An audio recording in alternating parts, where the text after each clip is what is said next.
You are listening to Storymakers, the podcast for women who are ready to step into their true identity, live with meaningful purpose, find belonging and connection, grow in leadership, and walk boldly in faith.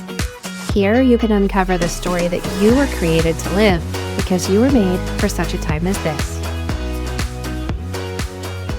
Have you ever felt like you were meant for something but didn't feel quite strong enough to carry it and manifest it and pull it off?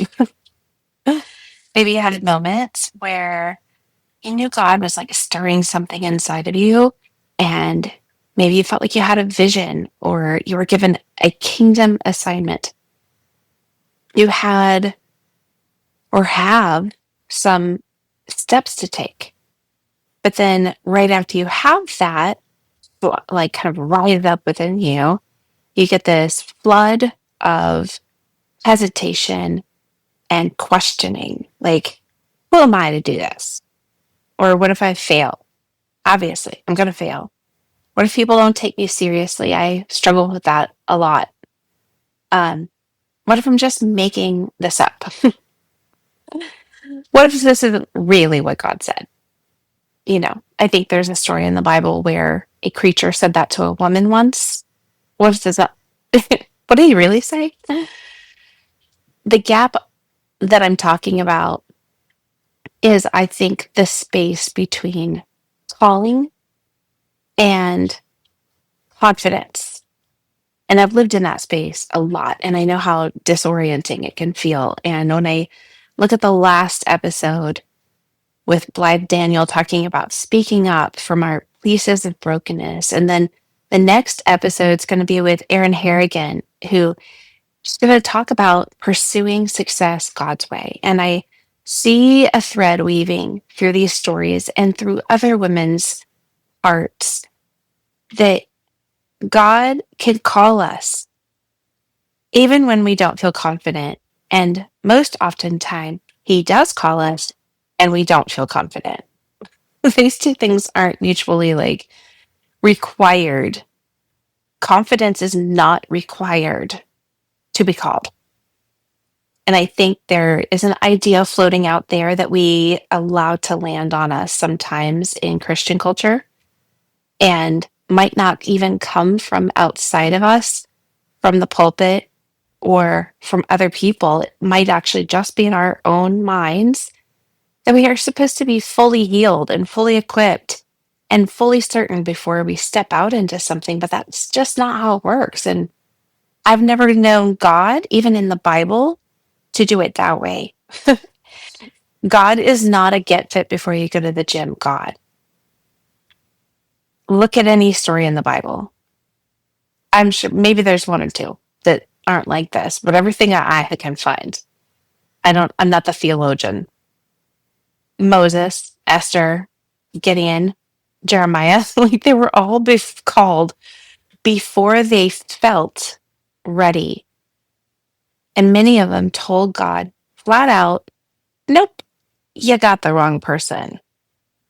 And then, but God, He didn't hand them a self-help book or tell them to work on their confidence. He just reminded them of who He is, not who they are. He said, I'll be with you. That was the solution.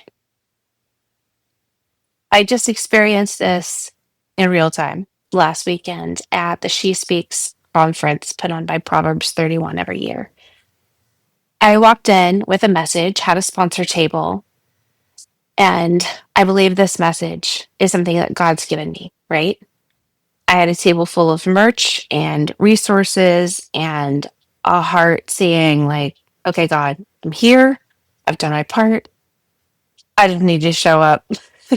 But I still felt the gap between calling, which I know is real, and the confidence that I didn't quite feel 100% in every moment. And sometimes I looked around and thought, oh, she looks so polished and she's so professional and she is so ready for this.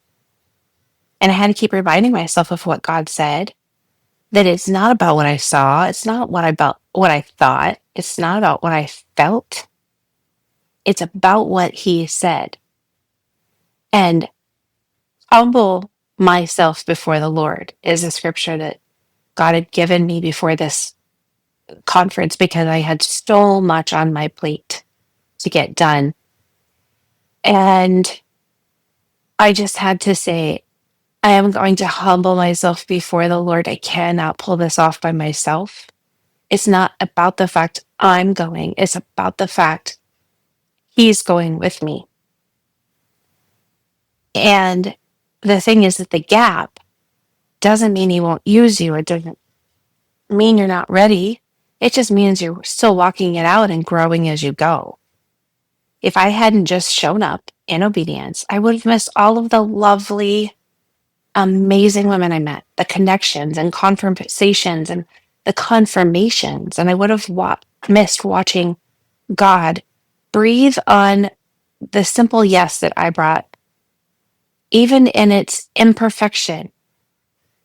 So if you're wondering if the story that you carry matters and if your presence matters, yes, it does. And it won't always feel like confidence, which is okay.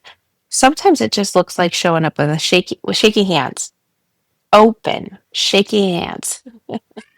I remember I say confidence is just the willingness to show up and try.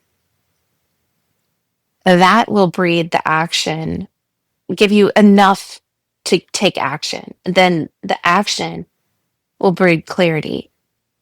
Your clarity is going to give you hindsight. And then because you've confidently been willing to show up and try to take one action, you get the clarity and hindsight you need that will start to develop that emotion of readiness. And by readiness, what we are often looking for by saying, like, I'm not ready, is we're looking to be competent and certain. Those two things are different than confidence. Here's what I've learned through coaching and through my own life. Confidence really grows through obedience. So you don't need to feel strong just to say yes. You just need to trust the one who's asking the question. So if you're in that place right now and you feel a nudge, a little spark in your soul, right? But you also feel the fear. I want to help you with a few things that have helped me bridge that gap. First of all, name it. Name the calling and define it. Give it some definition. What is God inviting you to? Even if it feels small, it feels unclear, start putting it down on paper, speaking it out, and bring it into focus. Then name the resistance, like the thoughts and the beliefs that rise up when you consider stepping into that calling. Be honest and don't judge them. It's just a fact that you have these thoughts, right? It's just a fact. You have a belief, but you don't have to make it mean anything. Just observe them. If it's, I'm not good enough, I'm going to mess it up, I'll never finish it, people will get me, write it down. At least you know what you're facing now. And then ask God to speak to that gap. Because that's where the real shift happens. It's not the thing that you do that gets you past it. It's you inviting God to speak to it. So you take the doubts to Him and you say, what do you say about this? What is your truth about who I am and what I carry, what I'm called to, and the confidence that you are with me in it? What do you say, God? And then sit in that and let His words anchor you in that place. Because when God speaks, He speaks to who you are and not just what you do. He calls out your identity before He's looking at what your ability is. Let me say it again because it's so important. God calls out your identity before your ability because your ability stems from your identity. It's rooted in that. That identity is not based on how you feel about yourself. It's rooted in how he made you. How he made you, not how you made yourself, right? So if you're waiting until you feel confident before you step into your calling, let me just remind you, confidence, willingness to show up and try, even if you're scared, even if you fail. But if you're waiting until you feel competent and certain and ready, you might be waiting forever, because confident, certain, and ready are fruits of trying. They're the final draft, not the first. If you're willing to move forward with God, even in your weakness and insecurity, then actual power starts to rise up. Something really powerful will begin to happen for you, because you are becoming a woman who walks by faith, not by sight. A woman whose confidence is built on truth, not on performance. And you become a woman who doesn't wait to feel ready to be obedient. And that is how your story starts to shift. So your challenge this week is to take 10 minutes with the Lord and write down what you believe he's called you to in this season. Like, maybe it's something very creative, or even it's just a conversation you need to have. Maybe it's a new role in this season, or maybe it's just showing up differently in your own life for you, like your own self leadership. Then write the doubts that come up that are resistance standing in your way, and then ask God, what do you say about this? What truth do you want to plant in this soil? Let him speak to the space between where you are and where he's leading you, and then just take one little step. One, just one. It doesn't have to be this big step. It doesn't have to be really big and scary and real, and it doesn't have to be the final step. Or if you're one of those people that I've got to take the right giant step because the first time I do it, it needs to land perfectly. One little step. Your confidence isn't built by thinking about it. It's built by stepping into it with him, by walking with him through it. And the more you do, and the more steps you take, the smaller the gap becomes. Remember, so if you're scared of that gap, if you're disappointed or dismayed by the fact there is a gap between your calling and that confidence, well, if you take a little step, the smaller the gap becomes. You're the one that makes that gap smaller. Until one day you realize you're not the same woman who stood in hesitation. You're the woman who moved forward anyway.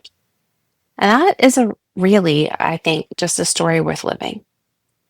You're capable of it, and all things are possible. Everything is figure outable, and I'm with you in it. So, love you, friend. Talk to you next time. Thank you for listening. Please subscribe to the show so you don't miss any new episodes. And to learn more about me, my work, and how we can connect, visit sterlingandstonementoring.com or check the show notes. And until next time, remember, all things are possible and figure outable.